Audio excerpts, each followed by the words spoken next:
Percent के ऊपर problems हम देखने वाले हैं।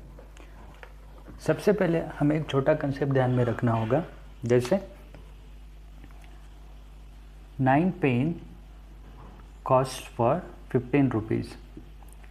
9 पेन दिए हैं, उनका कॉस्ट है 15 रुपीज़, तो 36 पेन का कॉस्ट पूछा है।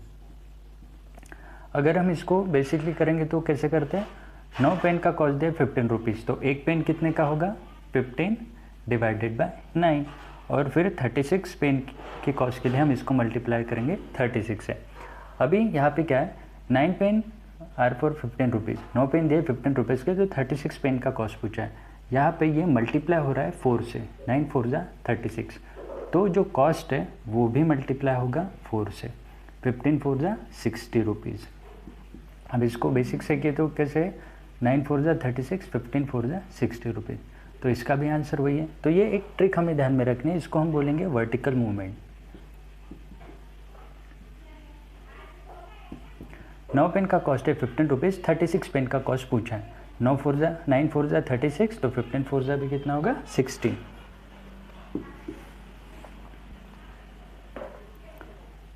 4 pen cost for 24 rupees, 4 pen का कॉस्ट दिया है 24 रुपीज़, तो 11 पेन का कॉस्ट पूछा है। अब यहाँ पे अगर हम करेंगे तो 4 पेन का कॉस्ट है 24 रुपीज़, तो एक पेन का कॉस्ट कितना होगा 24 डिवाइडेड बाय 4, तो एक पेन का कॉस्ट हो गया, और 11 पेन के कॉस्ट के लिए मल्टीप्लाई करेंगे 11 से। ठीक है, इस तरह हमारी एक मेथड है। अभी 4 पेन का कॉस्ट है 24 रुपीज़, तो 11 पेन का पूछा है।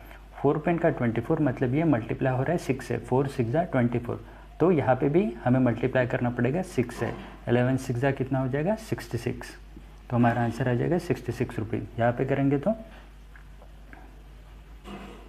4 6 जा 24, 11 6 जा 66, तो हम यहाँ पे वही कर रहे हैं, लेकिन हम ये शॉर्ट ट्रिक से कर रहे हैं। सिर्फ 4 पेन का कॉस्ट 24, तो ये मल्टीप्लाई हो रहा है 6 से, 4 6 जा 24, 11 पेन के लिए 11 मल्टीप्लाई बाय 6, तो आंसर कितना आएगा 66 rupees. 24 chocolates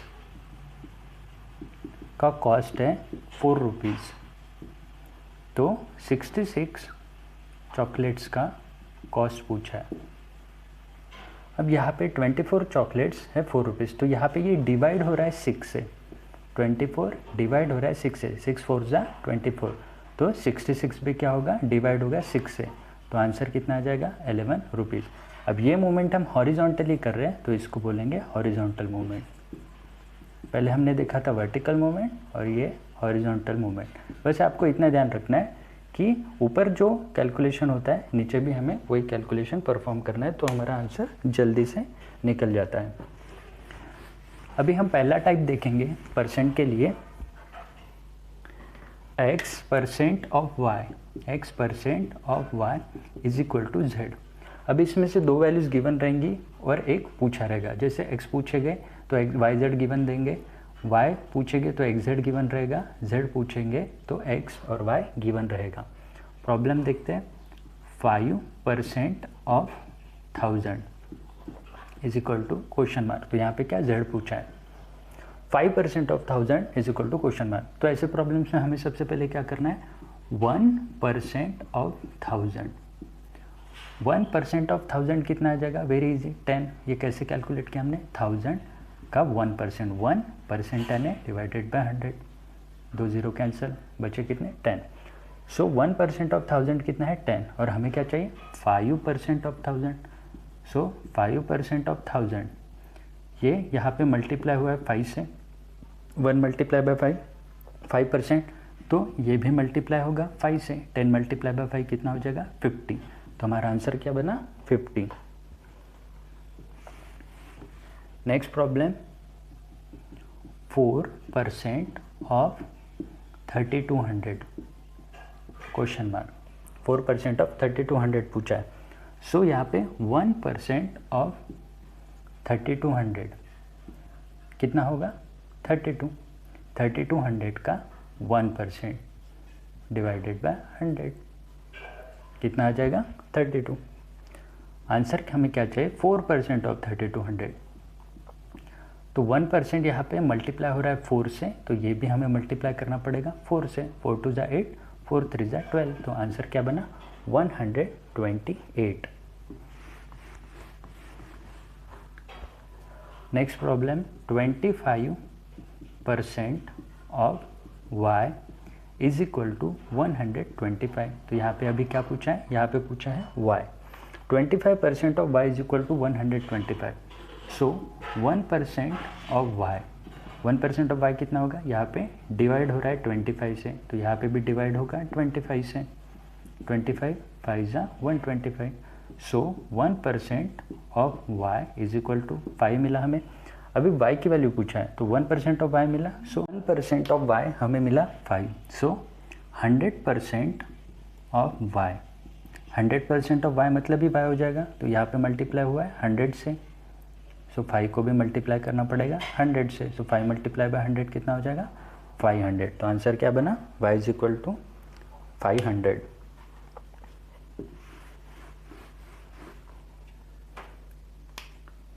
next problem 50% of y is equal to 400। तो यहाँ पे हमें क्या पूछा है y, 50% of y is equal to 400। So 1% of y कितना होगा, यहाँ पे डिवाइड हो रहा है 50 से, तो यहाँ पे भी डिवाइड होगा 50 से। 400 डिवाइडेड बाय 50, 5 8 ज़ा 40। सो 1% ऑफ y हमें मिला 8। सो हमें पूछा y की वैल्यू, तो 100% ऑफ y, यहाँ पे मल्टीप्लाई हुआ है 100 से, तो 8 भी मल्टीप्लाई होगा 100 से। आंसर क्या मिला 800। अभी नेक्स्ट हम देखेंगे x% of y is equal to y% of z, ऐसे दिया है। तो अभी हम इसको ऐसा लिख सकते हैं क्या, x% ऑफ y को हम y% ऑफ x ऐसा लिख सकते हैं। हम इसको डिटेल में बाद में देखेंगे। अभी y इज इक्वल टू क्या है, y% ऑफ z। अभी y% of x is equal to y% of z दिया है, इसका मतलब भी क्या होगा x is equal to z। जब सेम होंगे तभी उनका परसेंटेज इक्वल होगा, so x equal to z। अभी x% of y, x% of y को हम ऐसे लिख सकते हैं, x परसेंट को हम लिखेंगे 1/100 मल्टीप्लाई बाय y, ऐसे लिख सकते हैं। अभी मल्टीप्लिकेशन में हम x की जगह y लिखे या फिर y की जगह x लिखे तो सेम ही आंसर मिलता है। तो y multiply by 1/100 multiply by x, इसको ऐसे लिख सकते हैं। तो ये क्या बना y 1/100 यानी परसेंट ऑफ x, यानी x% ऑफ y को हम y% ऑफ x ऐसे लिख सकते हैं। जैसे कि पूछा है 40% of 50 is equal to 50% of x। तो x का वैल्यू पूछा है, 40% ऑफ 50 को हम 50% ऑफ 40 ऐसा भी लिख सकते हैं, और ये क्या है 50% ऑफ x। एक 40 का 50% इज इक्वल टू दिया x का 50%, इसका मतलब क्या हो जाएगा x इज इक्वल टू 40। इसको हम कैसे लिख सकते हैं, 50% यानी 1/100, या फिर यहाँ से लेते हैं 40 मल्टीप्लाई बाय, परसेंट को हम क्या लिख सकते हैं 1/100 मल्टीप्लाई बाय क्या है 50 इज इक्वल टू 50%, को हम क्या लिख सकते हैं 1/100 लिख सकते हैं मल्टीप्लाई बाय x। अभी 1/100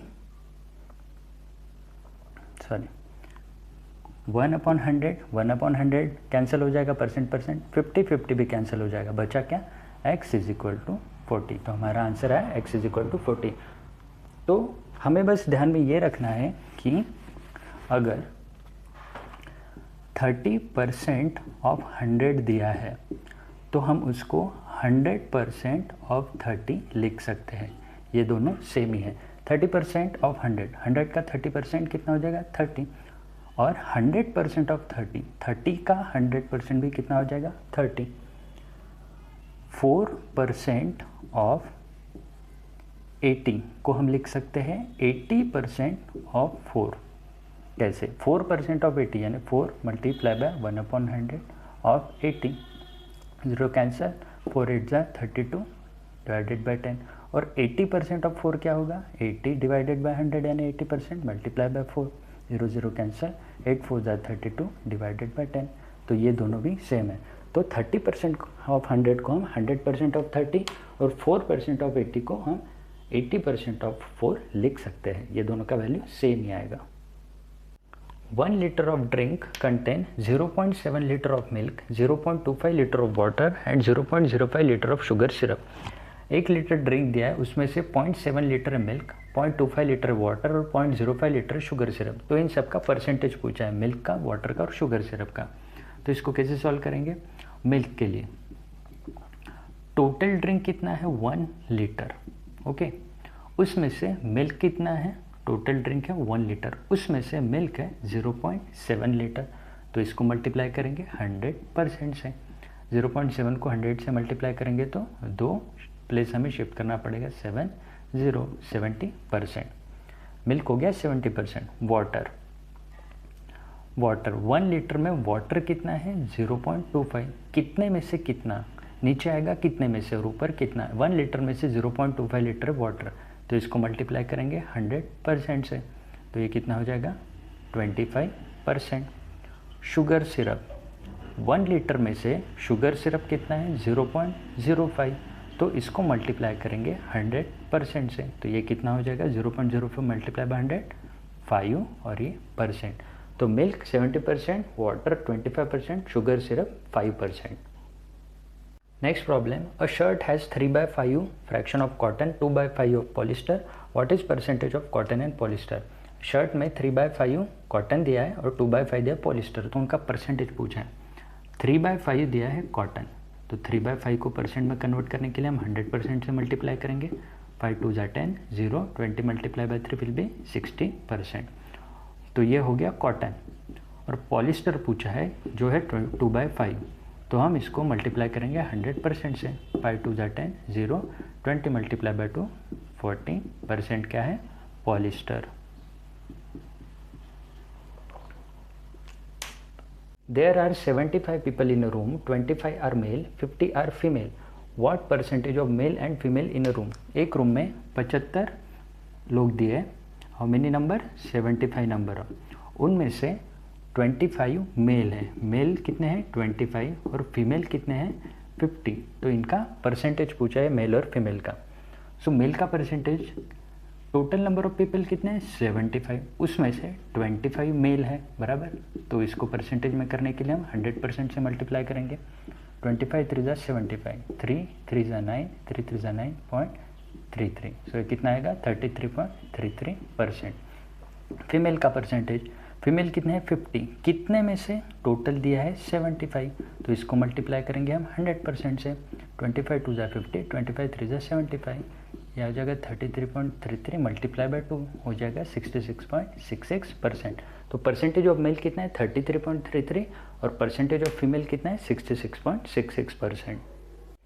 out of 32 chocolates 8 are taken by children, how many percentage of chocolates are taken by children and how many percentage of chocolates are remain? 32 chocolates है, उसमें से 8 चिल्ड्रंस ने ले लिए। तो पूछा है कितने percentage of chocolates are taken away by children, कितने परसेंट ऑफ चॉकलेट चिल्ड्रन ने लिए? चिल्ड्रन ने कितने लिए? 8, कितने में से लिए? 32 में से, बराबर। तो इसको मल्टीप्लाई करेंगे 100% से। 8 4 = 32, 4 2 = 8, 4 5 = 20। So 25% of chocolates are taken away by children. Second पूछा है हाउ मेनी परसेंटेज ऑफ कितने परसेंट चॉकलेट्स रिमेन है? जब 25% ले लिए तो बचे कितने? 100 - 25, 75%। या फिर इसको हम कैसे सॉल्व करेंगे? 32 में से 8, तो बचे कितने? 32 - 8 24, 24 बचे कितने में से? 32 में से। तो इसको मल्टीप्लाई करेंगे 100% से। 8 3 = 24, 8 4 = 32, 4 यहाँ पे आ जाएगा 25, 25 मल्टीप्लाई बाय 3 हो जाएगा 75% chocolates are remain. Convert the following into percents. नीचे की वैल्यूज़ हमें परसेंट में कन्वर्ट करनी है। सो पहला है 12/16, तो इसको परसेंट में कन्वर्ट करने के लिए क्या करेंगे? 12/16 मल्टीप्लाई करेंगे 100% से। तो ये कितना हो जाएगा? 4 3 = 12, 4 4 = 16, और ये 4 2 = 8, 5, 25 3 = 75%। या फिर हम इसको डायरेक्टली कैसे कर सकते हैं? अगर आपको वो फ्रैक्शंस टू परसेंटेज के वैल्यू अगर आपको ध्यान में है तो इसको हम कैसे सिंप्लीफाई करेंगे, 4 × 12, 4 × 4 = 16 और 3/4 डायरेक्टली कितना होता है 75%। अगर आपको वो वाली वैल्यूज़ याद है वो आपको लर्न करनी पड़ेगी तो आप जल्दी से इस प्रॉब्लम को सॉल्व कर पाएंगे। नेक्स्ट है 49/50, इसको करना है परसेंट में कन्वर्ट। तो 50 में से 49 है तो 100 में से हमें क्या करना पड़ेगा मल्टीप्लाई बाय 2। 49 मल्टीप्लाई बाय 2 कितना हो जाएगा 98, तो ये हो जाएगा 98%। या फिर सिंपली हम करेंगे तो 49/50 इसको मल्टीप्लाई करेंगे 100% से। 52 × 100, 49 2 कितना हो जाएगा 98%। नेक्स्ट है 3.5। 3.5 को हमें कन्वर्ट करना है परसेंट में, तो इसको 3.5 मल्टीप्लाई बाय करेंगे 100%, तो ये कितना हो जाएगा 350%। जैसे कि हमें पता है 1 होता है 100%, 2 होता है 200%, 3 होता है 300%, तो 3/5 कितना होगा 350%। नेक्स्ट है इजी 2/2। सो 2/2 क्या हो जाएगा 1 और 1 क्या होता है 100%। नेक्स्ट है 0.05, तो 0.05 को हम मल्टीप्लाई करेंगे 100% से, तो ये कितना हो जाएगा 5%। नेक्स्ट प्रॉब्लम हम देखेंगे, calculate the following 37.5% of 816 question mark. अभी हमें पता है कि अगर 37.5% को अगर हमें फ्रैक्शन में लिखना है तो 37.5% यानी कितना होता है 3/8। मैंने आपको चार्ट दिया था, वो चार्ट आपको लर्न करना है या फिर आप उसके ऊपर प्रॉब्लम सॉल्व करते तो वो अपने आप लर्न हो जाएगा। अभी हम प्रॉब्लम लेंगे तो आपको बहुत सारी वैल्यूज़ लर्न हो जाएगी, फिर भी आपको एक बार वो सारी वैल्यूज़ याद रखनी है, ठीक है। 37.5% को हम फ्रैक्शन में लिखेंगे 3/8। तो जब हम इसको फ्रैक्शन में लिखेंगे तो ये इजी हो जाएगा सॉल्व करने के लिए। मल्टीप्लाई बाय कितना है 816, सो 8 1 = 8, 0, 8 2 = 16, so it is 3 multiplied by 102, 3 2 = 6, 3 0 0, 3 1 = 3, तो आंसर क्या आएगा 306। आपको फ्रैक्शन की वैल्यू याद होनी चाहिए, जब आप प्रॉब्लम सॉल्व करेंगे तो आपको काफ़ी स्पीड में आप प्रॉब्लम सॉल्व कर पाएंगे। 8.33% ऑफ 1224। अब 8.33% को हम फ्रैक्शन में कैसे लिख सकते हैं 1/12 मल्टीप्लाइड बाय 12 24, सो ये कितना हो गया 12 1 = 12, 0, 12 2 = 24, आंसर क्या आ गया 102। Next problem 133.33% of 330। अब इसको हम कैसे सॉल्व कर पाएंगे, हमको 133.33 का फ्रैक्शन में वैल्यू पता है क्या, नहीं। तो हम इसको कैसे स्प्लिट कर सकते हैं 100 + 33.33 हम इसको लिख सकते हैं परसेंटेज ऑफ 330। अभी 100% का भी हमें फ्रैक्शन वैल्यू पता है और 33.33 का भी। 100% + 33.33% ऑफ 330 हो जाएगा ये। 100% के लिए फ्रैक्शन वैल्यू क्या है 1 और 33.33% के लिए 1/3। इसको हम 330 आगे फिर इसको सॉल्व करेंगे, 3 1 = 3 + 1 4/3 मल्टीप्लाई बाय 330, ये कितना हो जाएगा 3 1 = 3, 3 1 = 3 0, 4 0 0, 4 1 = 4, 4 1 = 4, 440।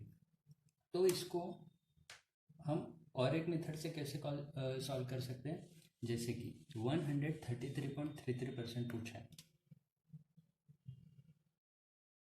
हम जब इसको स्प्लिट अप करेंगे तो ये क्या बनेगा 100% + 33.33% बनेगा। किसका निकालना है 330 का। अब 100% ऑफ 330, 100% ऑफ 330 + 33.33% ऑफ 330 हो जाएगा ये। 100% ऑफ 330, 330 का 100% कितना होगा 330 बराबर 33.33% है ना, 1/3 ऑफ 330 हो जाएगा। ये हो जाएगा 330 प्लस ये कितना हो जाएगा 3 1 = 3, 3 1 = 3 0, 1 1 0 0 0, 3 + 1 4, 3 + 1 4, तो आंसर क्या आ जाएगा 440। Next problem 14.28% of 749। इसको कैसे सॉल्व करेंगे? 14.28% फ्रैक्शन में कितना आता है? 1/7 मल्टीप्लाइड बाय 749। अभी इजी हो गया, 7 1 जा 7, 0 7 7 जा 49, तो आंसर क्या आएगा? 107। 33.33% ऑफ 342। आप वीडियो पॉज करके इसको सॉल्व कर सकते हैं, बाद में इसका सॉल्यूशन देख सकते हैं, ठीक है। 33.33% को हम फ्रैक्शन में कैसे लिख सकते हैं? 1/3 मल्टीप्लाइड बाय कितना हो जाएगा? 342। 3 1 जा 3, 3 1 जा 3, 3 4 जा 12, कितना आ जाएगा? 114।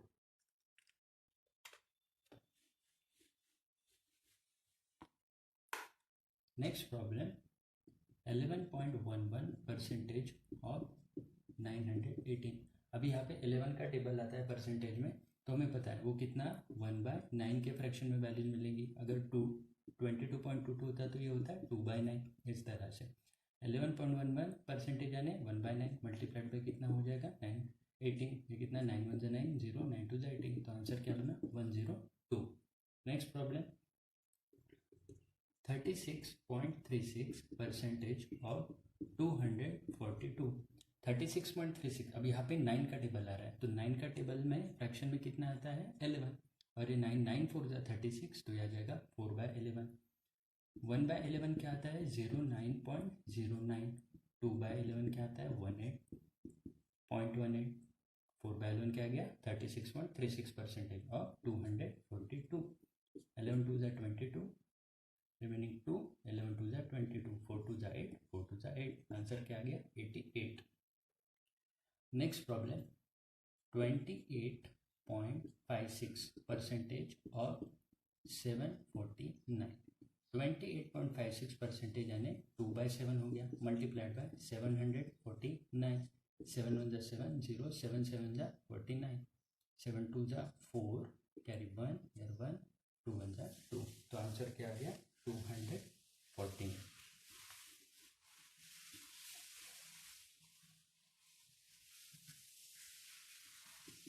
(87.5%) ऑफ 56। 87.5% को हम फ्रैक्शन में कैसे लिख सकते हैं? 7/8 मल्टीप्लाइड बाय कितना हो जाएगा? 56। 8 7 जा 56, 7 7 जा 49, आंसर क्या आ गया? 49। Next, 16.66% of 36। 16.66%, इसको फ्रैक्शन में हम कैसे लिख सकते हैं? 1/6 मल्टीप्लाइड बाय 36। 6 6 जा 36, आंसर क्या आ गया? 6।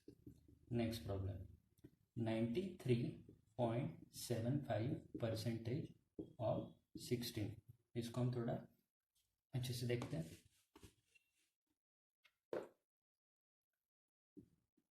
93.75% ऑफ 16 पूछा है। अब 93.75% के लिए हमें फ्रैक्शन नहीं पता, हम इसको कैसे लिख सकते हैं? ये 100 के पास, तो 100 माइनस 6.25 हम इसको लिख सकते हैं, और फिर कितना हो जाएगा? 16।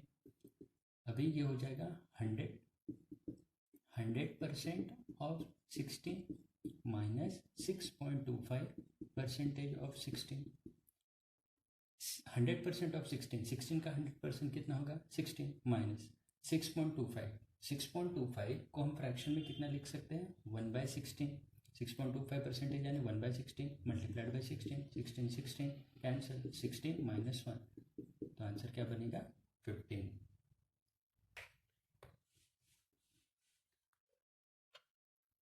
Next, 6.25% of 320। 6.25, इसको फ्रैक्शन में हम क्या लिख सकते हैं? 1/16 मल्टीप्लाइड बाय 320। 16 2 जा 32, 0 सर विल बी 20। 6.67% ऑफ 225। 6.67% को हम फ्रैक्शन में कैसे लिख सकते हैं? 1/15। सो 1/15 मल्टीप्लाइड बाय 225। 15 15 जा 225, तो आंसर क्या बना हमारा? आंसर बना 15।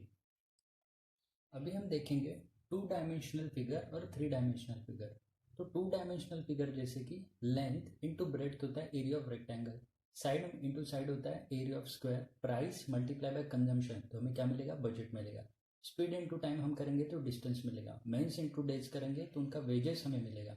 सो जहाँ पे भी A multiplied by B is equal to C, product of 2 हमें मिलता है, वो हमें 2 डायमेंशनल फिगर। और 3 डायमेंशनल फिगर्स क्या रहेंगे फिर, जहाँ पे भी 3 डायमेंशन आते हैं, जैसे कि वॉल्यूम ऑफ क्यूबॉइड हम लेंगे तो length into breadth into height तो हमें क्या मिलेगा, वॉल्यूम ऑफ क्यूबॉइड। तो जहाँ पे भी प्रोडक्ट ऑफ 3 डायमेंशन हमें मिलेंगे वो हो जाएंगी 3 डायमेंशनल फिगर्स।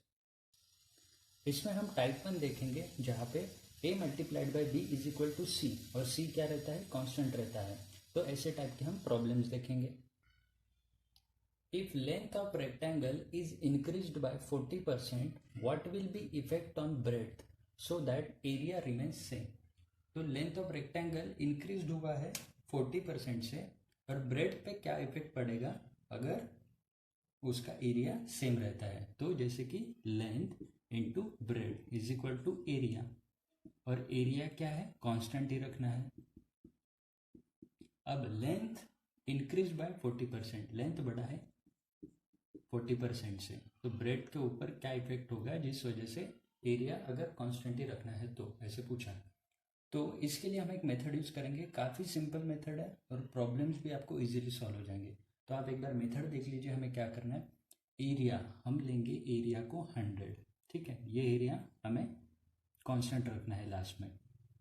लेंथ बढ़ा है 40% से, इस एरो के ऊपर हम परसेंट की वैल्यू लिखेंगे और नीचे लिखेंगे एब्सोल्यूट वैल्यू, यानी जो एक्चुअल वैल्यू होगी, जो ऊपर लिखेंगे परसेंट की वैल्यू और नीचे एक्चुअल वैल्यू।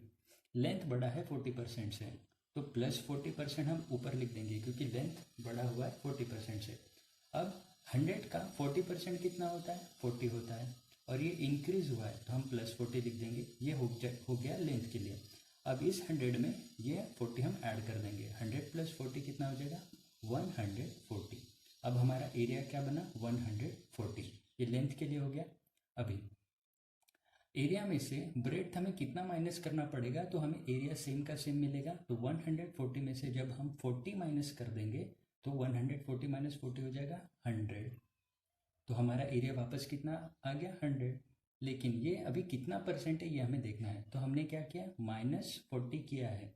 किस में से किया है, 140 में से किया है।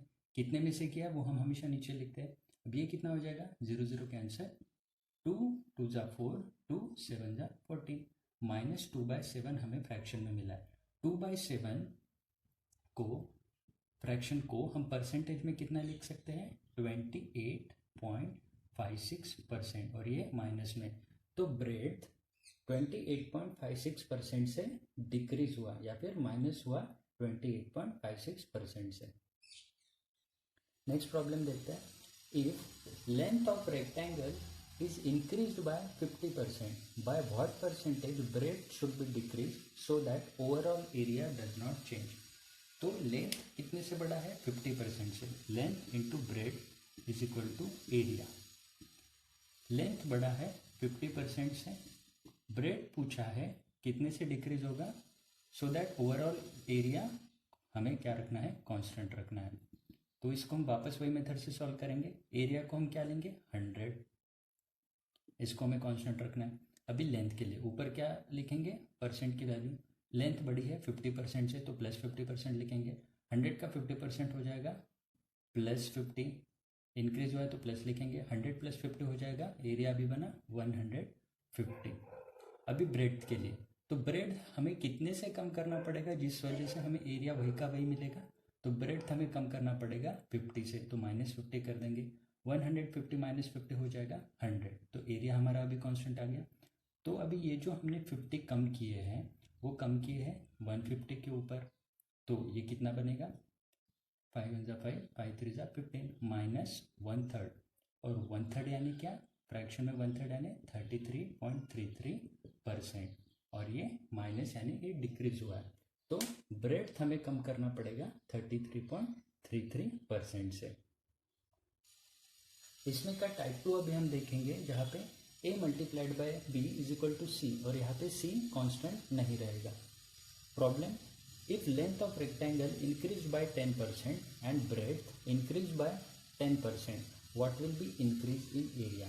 अब यहाँ पे लेंथ भी चेंज हो रहा है, ब्रेड्थ भी चेंज हो रहा है, और एरिया में कितना इंक्रीज होगा वो पूछा है।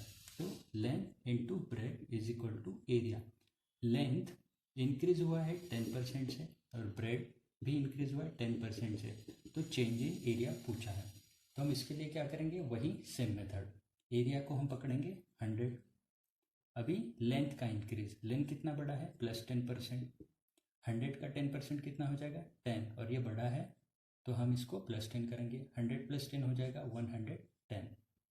अभी नेक्स्ट ब्रेड के लिए, ब्रेड कितना बड़ा है +10%, 110 का 10% कितना हो जाएगा 11, और ये बड़ा है तो हम इसको प्लस कर देंगे, 110 और +11 हो जाएंगे 121। जब लेंथ 10% बढ़ी तो एरिया बना 110, और ब्रेड 10% बढ़ी तो एरिया बना 121। ये हमारा फाइनल एरिया। पहले एरिया था 100 और हमारा फाइनल एरिया क्या हो गया 121। तो इसमें कितना चेंज आया 21 का चेंज आया, और ये बड़ा है, पहले 100 था अभी 121 हो गया तो +21। और ये जो हमने 100 के ऊपर इसको लिया था तो 100 के ऊपर ये हमें मिलेगा परसेंट में, तो ये हो जाएगा +21% change in area. So increase in area कितना हो जाएगा 21%, या फिर चेंज इन एरिया हो जाएगा +21%, या फिर इंक्रीजेज बाय 21%। अभी जहाँ पे a इंटू बी कॉन्स्टेंट नहीं रहता, या फिर जहाँ पे a और b दोनों की वैल्यू दी रहती है, तो इसके लिए हम एक फॉर्मूला भी यूज़ कर सकते हैं। जैसे कि एक लेंथ को हम एक साइड को हम पकड़ लेंगे x और दूसरे वैल्यू को पकड़ लेंगे y। अब x हमें प्लस भी में मिल सकता है और माइनस में भी मिल सकता है, y भी हमें इंक्रीज भी मिला हुआ सकता है या डिक्रीज भी मिल सकता है। तो फॉर्मूला है +-x +-y। एक तो इंक्रीज रहेगा तो प्लस लेंगे और डिक्रीज रहा तो माइनस लेंगे। प्लस यहाँ पे सिर्फ प्लस है, यहाँ पे प्लस माइनस नहीं है, +-x multiply by +-y divided by 100। ये फॉर्मूला बस हमें इस प्रॉब्लम के लिए ध्यान में रखना है, इस टाइप के प्रॉब्लम के लिए आप ये फॉर्मूले से बहुत इजीली सॉल्व कर पाओगे। अब यहाँ पे x का वैल्यू कितना है +10 और y का वैल्यू कितना है +10। लेंथ बड़ा है 10% से और ब्रेड भी बड़ा है 10% से। अब जस्ट वैल्यू पुट कर देंगे तो ये कितना हो जाएगा +10 प्लस y कितना है +10 प्लस माइनस x यानी +10 मल्टीप्लाइड बाय +10 डिवाइडेड बाय 100। 10 + 10 कितना हो जाएगा 20, प्लस यहाँ पे +10 मल्टीप्लाई बाय +10 हो जाएगा 100 डिवाइडेड बाय 100, 100 कैंसिल 1, 20 + 1 हो जाएगा 21। और ये सारी वैल्यू परसेंटेज में है तो हमारा आंसर भी कितना आ गया परसेंटेज में। तो यहाँ पे हमें डायरेक्ट मिलता है कि प्लस में आए तो इंक्रीज और माइनस आए तो डिक्रीज, तो +21% यानी एरिया इंक्रीज हुआ 21% से। टाइप 3 हम इसमें देखेंगे। टाइप 3 में आ गई 3 डायमेंशनल फिगर, जहाँ पे प्रोडक्ट ऑफ 3 आएगा a into B into C is equal to D.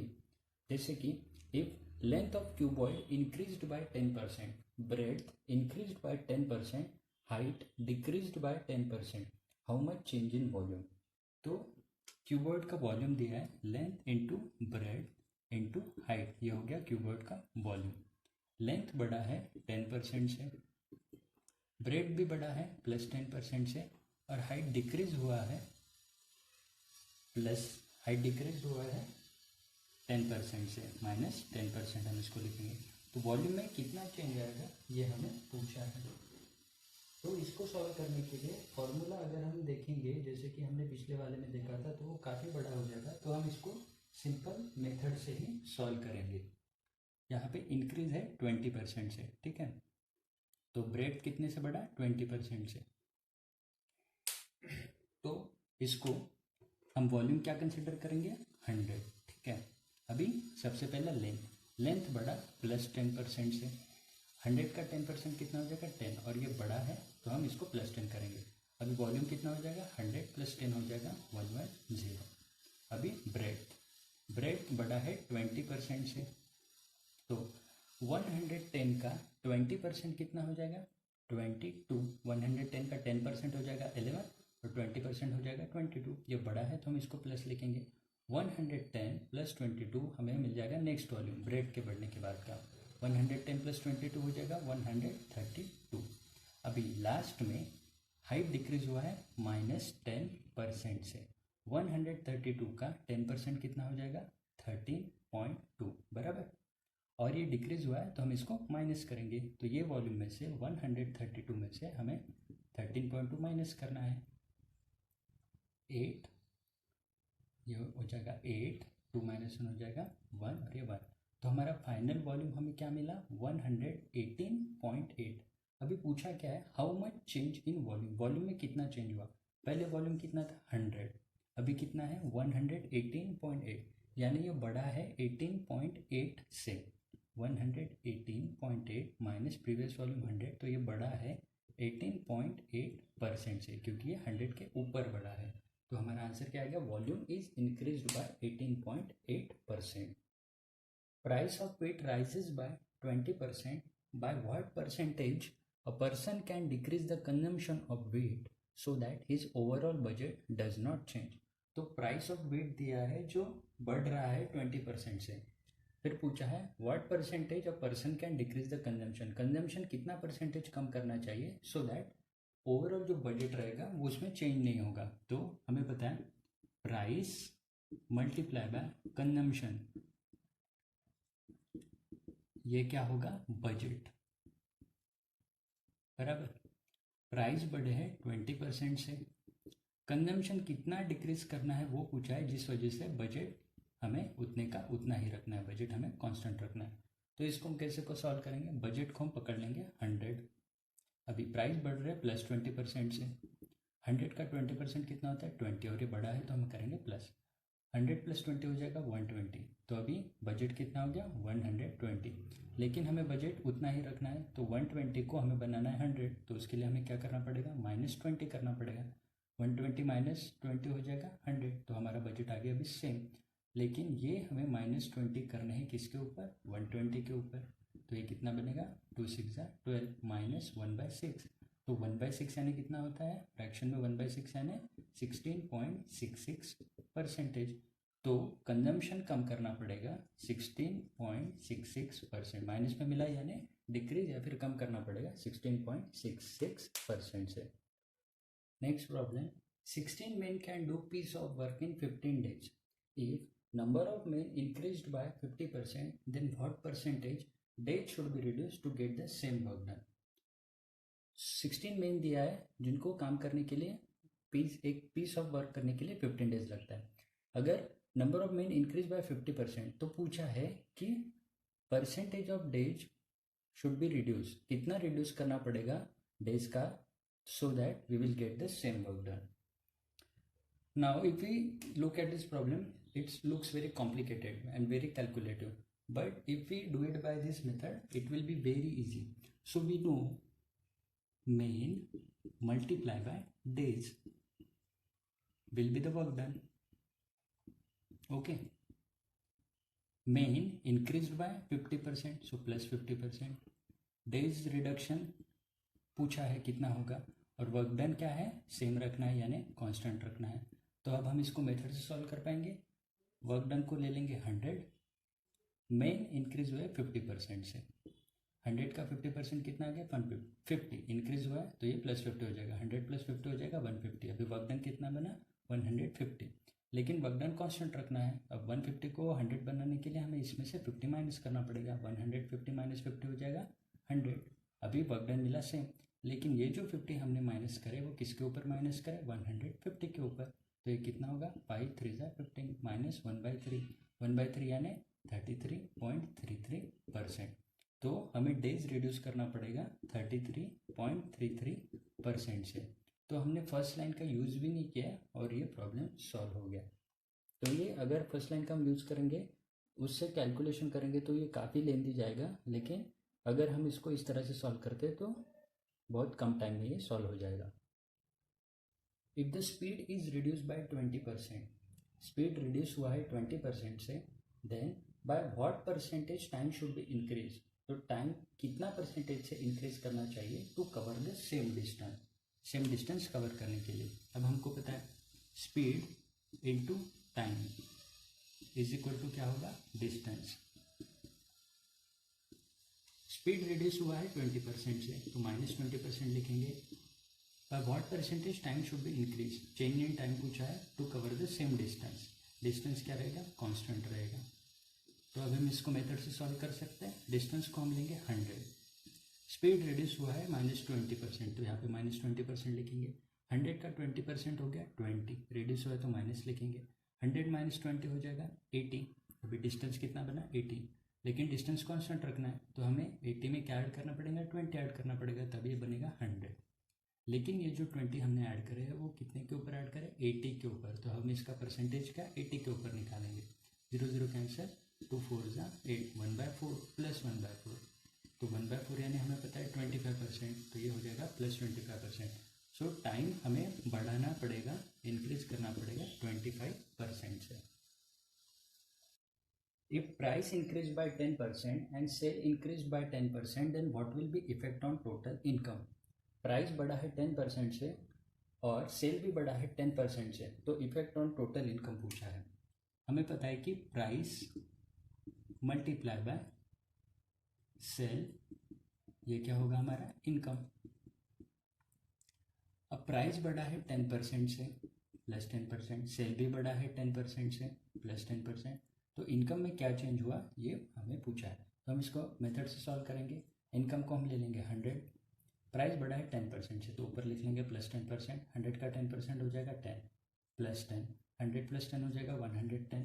अभी सेल भी बढ़ा है प्लस 10% से, 110 का 10% हो जाएगा 11 प्लस 11, क्योंकि बढ़ा है 110 प्लस 11 हो जाएगा 121।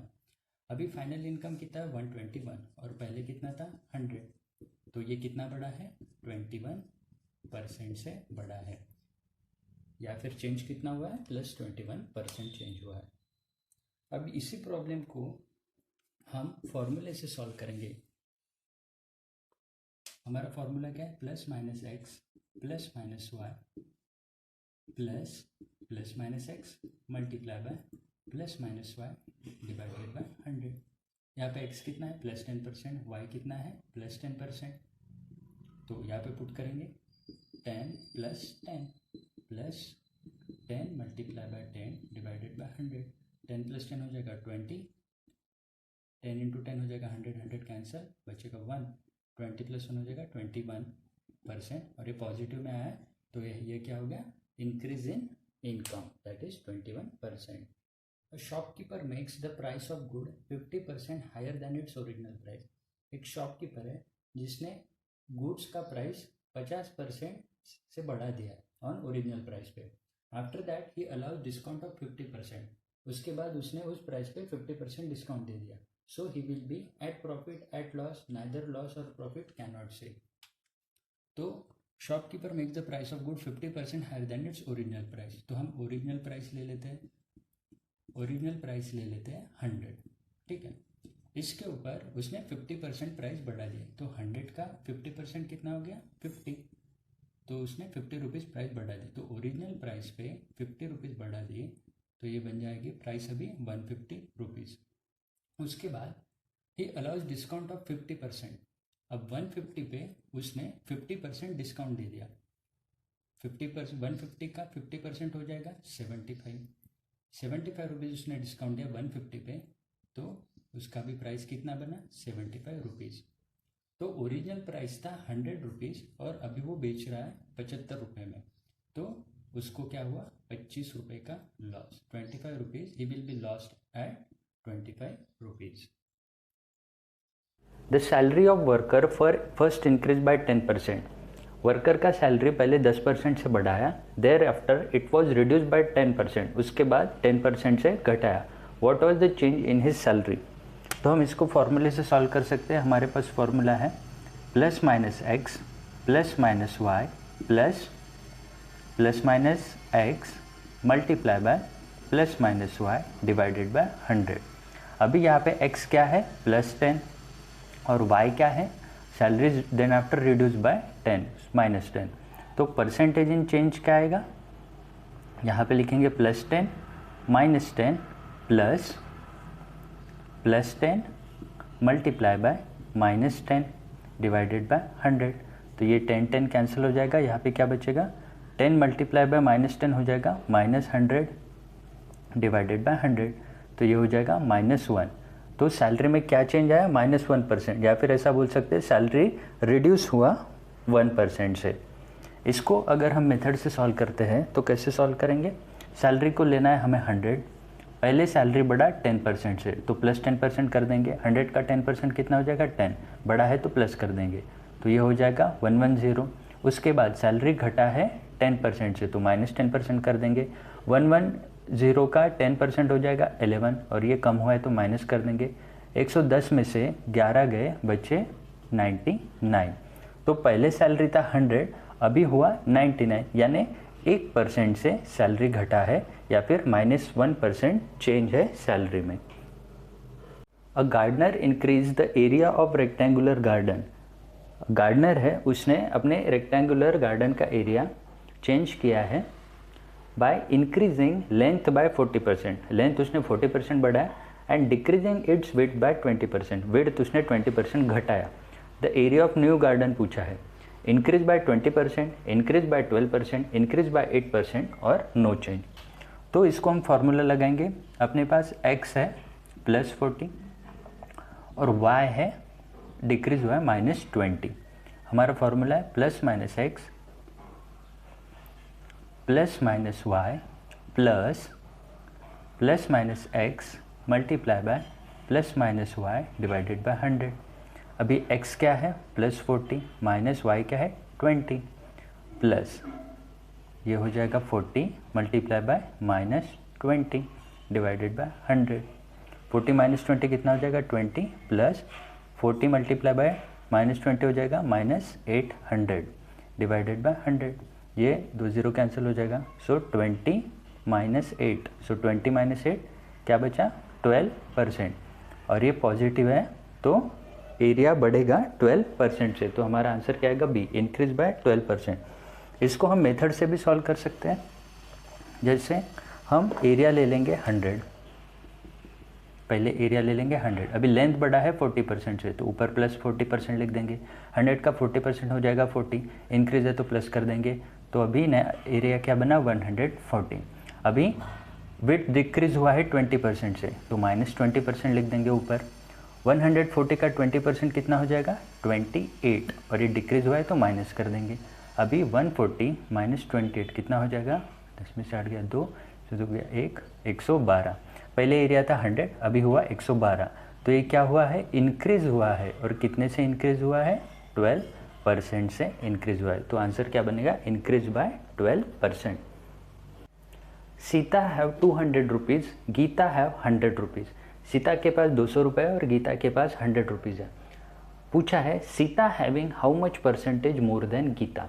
सीता के पास गीता से कितना ज़्यादा है। तो ऐसे प्रॉब्लम जहाँ पे how much percentage more than और how much percentage less than, तो वैसे प्रॉब्लम्स हम देखेंगे।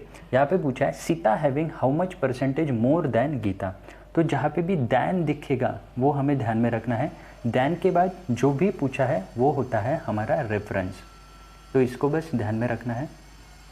इसके लिए फॉर्मूला है डिफरेंस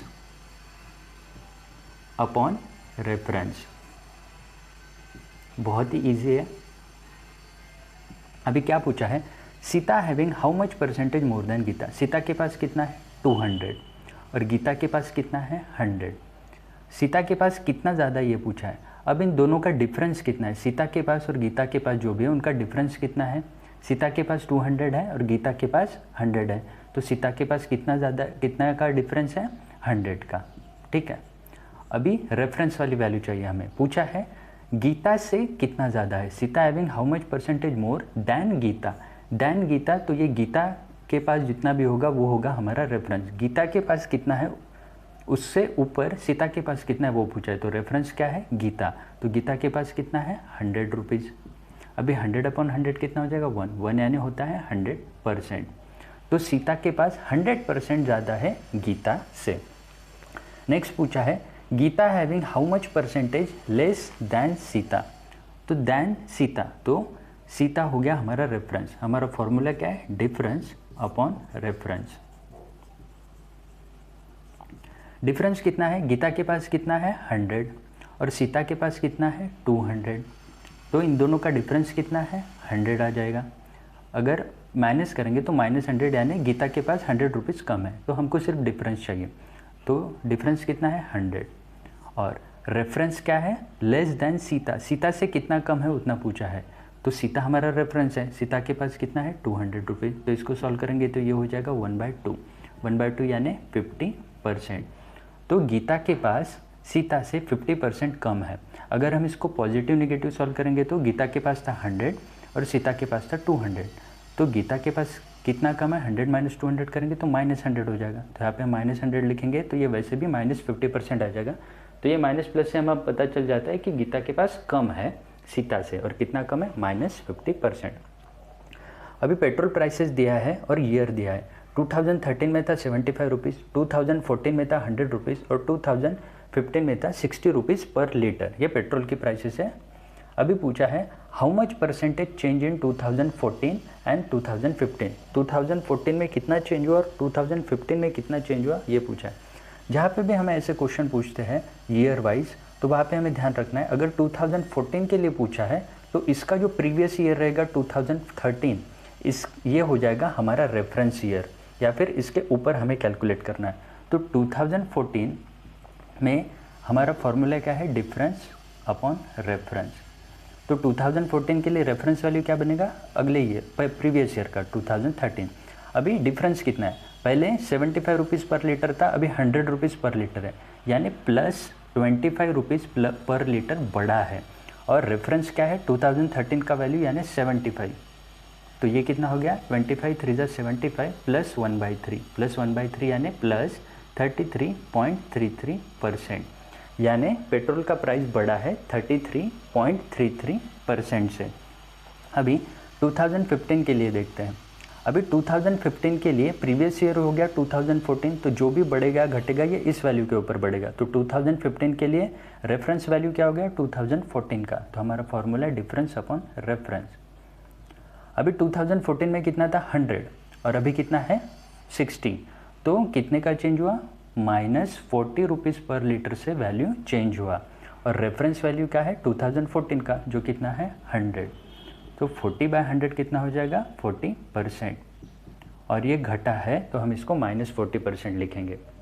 तो इससे हमें पता चल गया कि 2015 के लिए चेंज कितना है -40% का, या फिर 40% से वैल्यू कम हुआ है। Two numbers are respectively 20% and 80% more than the third, दो नंबर दिए जो रिस्पेक्टिवली 20% और 80% मोर है थर्ड नंबर से। पूछा है what percentage is first of the second, तो फर्स्ट नंबर सेकंड से कितना परसेंट है वो पूछा है, तो हम थर्ड नंबर ले लेते हैं 100।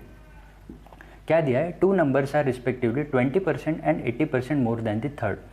फर्स्ट नंबर क्या है 20% more than the third, third हमने 100 लिया तो फर्स्ट नंबर क्या होगा 20% मोर देन द थर्ड, 100 का 20% हो जाएगा 20 और उससे ज़्यादा है तो 100 + 20 हो जाएगा 120। और सेकंड नंबर जो है वो 80% मोर देन द थर्ड, 100 से 80% मोर है तो हो जाएगा 180। अभी पूछा है what percentage is the first number है 120, और ये दूसरे से कितना परसेंटेज है वो पूछा है, तो वो हो जाएगा डिनोमिनेटर में, तो ये कितना हो जाएगा 6 2 = 12, 6 3 = 18, 2/3 है फर्स्ट नंबर सेकंड से, तो 2/3 यानी कितना होता है 66.66%, 1/3 होता है 33.33%, तो 2/3 क्या होगा 66.66%, तो हमारा आंसर है D 66.66%। One number is 20% less and second number is 60% more than the third. पहला नंबर जो है 20% लेस है थर्ड नंबर से, और दूसरा नंबर जो है वो 60% मोर है थर्ड नंबर से, तो what percentage is the second of first, second first के कितना परसेंटेज है ये पूछा है, A 50%, B 200%, C 80%, D none of the above. तो one number is 20% less and second number is 60% more than the third, तो हम थर्ड नंबर ले लेते हैं 100। वन नंबर इज 20% लेस, तो पहला क्या बनेगा 20% लेस है 100 से, 100 का 20% 20 उससे लेस है, तो वो हो जाएगा नंबर 100 - 20 80। और सेकंड नंबर जो है is 60% more than the third. 100 का 60% हो जाएगा 60 और उससे ज़्यादा है तो 100 + 60 हो जाएगा 160। अभी पूछा है what percentage is the second of first. Second पहले के कितना है, फर्स्ट तो हमारा हो जाएगा फर्स्ट रेफरेंस, तो फर्स्ट नंबर क्या है 80 और व्हाट परसेंटेज पूछा है सेकंड और सेकंड नंबर क्या है 160। सेकंड पहले से कितना परसेंटेज है ये पूछा है, तो ये हो जाएगा 0 0 कैंसिल, 8 2 16 तो ये हो जाएगा 2 और 2 यानी क्या हो जाएगा 200%। तो हमारा आंसर क्या बनेगा B 200%। A positive number is divided by 2 instead of being multiplied by 2। एक पॉजिटिव नंबर है, a positive number is divided by 2 instead of being multiplied by 2। एक पॉजिटिव नंबर है, इट इज़ डिवाइडेड बाय 2, जो divide हुआ है 2 से, instead of being multiplied by 2, लेकिन उसको क्या करना था मल्टीप्लाई करना था। What percentage is the result of the required value. तो रिजल्ट का परसेंटेज पूछा है रिक्वायर्ड वैल्यू से। ए दिया है 25%, B 400%, C 50%, D can not be determine. तो पहले प्रॉब्लम समझते हैं। एक पॉजिटिव नंबर है, वो डिवाइड हुआ है 2 से instead of being multiplied by 2, लेकिन एक्चुअली वो मल्टीप्लाई होना था 2 से। तो हम यहाँ पे लिखते हैं रिक्वायर्ड रिजल्ट, रिक्वायर्ड वैल्यू जो हमें चाहिए थी और ये रिजल्ट वैल्यू जो हमें आया है। अब पॉजिटिव नंबर दिया तो हम एक पॉजिटिव नंबर 100 को ले लेते हैं, ठीक है। अभी अ positive number is divided by 2, तो वो 2 से डिवाइड हो चुका है, तो हमारा रिजल्ट क्या बना 100/2 हो जाएगा 50 instead of being multiplied by 2, लेकिन वो 2 से मल्टीप्लाई होना था। ये हमारा रिक्वायर्ड वैल्यू है। हमारा रिक्वायरमेंट क्या था, वो नंबर को मल्टीप्लाई करना था 2 से, तो 100 × 2 हो जाएगा 200, लेकिन हमने क्या किया उसको डिवाइड किया 2 से, तो ये हमारा रिजल्ट आया कितना 50। अभी पूछा है what percentage is the result, result जो वैल्यू है what percentage is the result of the required value. Required value है 200, तो ये हो जाएगा हमारा रेफरेंस।